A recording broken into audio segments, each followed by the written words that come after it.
Markets are on tenterhooks on what the Fed could do. You're saying this could be a bit of a non-event, but what changes might the Fed make? Well, I think, initially there's some kind of expectation that this may be a good opportunity for Fed to put some action under the new policy framework. Some people are expecting, say, they may refine their forward guidance to be inflation outcome based. But, recent Fed communications suggest like there's no urgency to do things like that.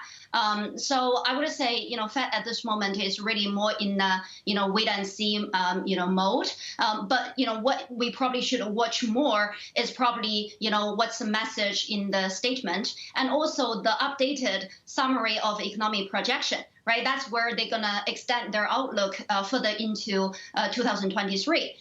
So if the median dots is gonna show, there's gonna be no hike in 2023, that could help with the forward guidance a little bit. But even so, I don't think that will affect the market that much, because at this moment the market is very dovish. The market is not expecting any hike until 2025. Yeah. The Fed wants to create more inflation, Qian Wang. I mean, what are the chances? How are they intending to do so? And what can they actually communicate to make this seem like more than just wishful thinking? Yeah. Well, I think, when we look at the new monetary policy framework, right, they changed their goal, right?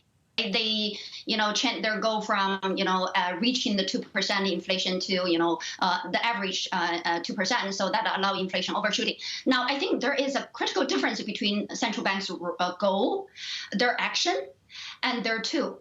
Right, so I think the new policy framework actually addressed the issue with the goal, but they didn't really tell us what they actually are going to do and what exactly the additional tool they're going to have. Right, I mean, at this moment we still face the same old issue, that is the central bank's toolkit is very limited. So I think that will be a key challenge for the Fed, because I think essentially it's all about credibility, it's all about expectation. Right. I mean, I know that Fed is trying to change people's expectation, but there's still a lot of doubts that, hey, the Fed hasn't yet explained that inflation has been undershooting 2%, for the last decades to begin with. Why would the market believe that they are able to bring the inflation over 2%? So I think they have to do something extra. Potentially there will be better collaboration, monetary policy working in conjunction with the fiscal policy, right? I think in the statement or in the press release, actually press conference, the Fed Chairman Powell probably will talk about that again. And then in addition to that, I mean, fundamentally, especially I think the lesson from Japan tell us that, you cannot just rely on macro policy.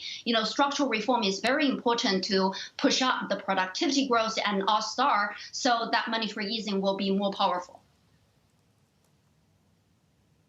Well, you've linked us very nicely to our next set of questions on Japan then, Qian Wang. In terms of the potential new premier, it looks like it's going to be Suga, of course. He's focused, we hear, on those structural reforms, particularly around banking and telecoms. Are those the right priorities? Yeah, I mean, I think, there are many ways that Japan can, work on. I mean, I think, digitalization, of the Japan economy, that could be our, the right direction, right? I mean, essentially, I would say that could help to boost up the productivity and also efficiency of Japan's private sector, especially in the service sector, right? So that could be something, right? Regulatory reform, consolidating the regional banks, boosting up the competitiveness of the, small medium enterprises, right? Those could be, something, actually in the right direction. But ultimately, I think, for Japan, what we really need, especially given the outlook for the population, right? The sharp decline in the working age population. If you have no people, there's no demand in the future. So I think ultimately we still need a large scale immigration policy for Japan. That has always seemed pretty unlikely. Does that change under Suga? Well, I mean, yeah, I mean, they will probably take, gradual steps towards that direction, right? But I mean, if you look at Japan, I think to a certain extent, Japan has already reached their limit of monetary easing, in our view. So, in the end, you probably don't have that much option for Bank of Japan. Either you say, okay, now we officially get into this, debt monetarization, right? A better coordination between fiscal and monetary policy. Well, I think that's something they could do down the road to provide, for example, loan and also risk capital, for Japanese corporates, especially small and medium enterprises. That's one option. And the other option, you have to be bold and aggressive on the structural reform side.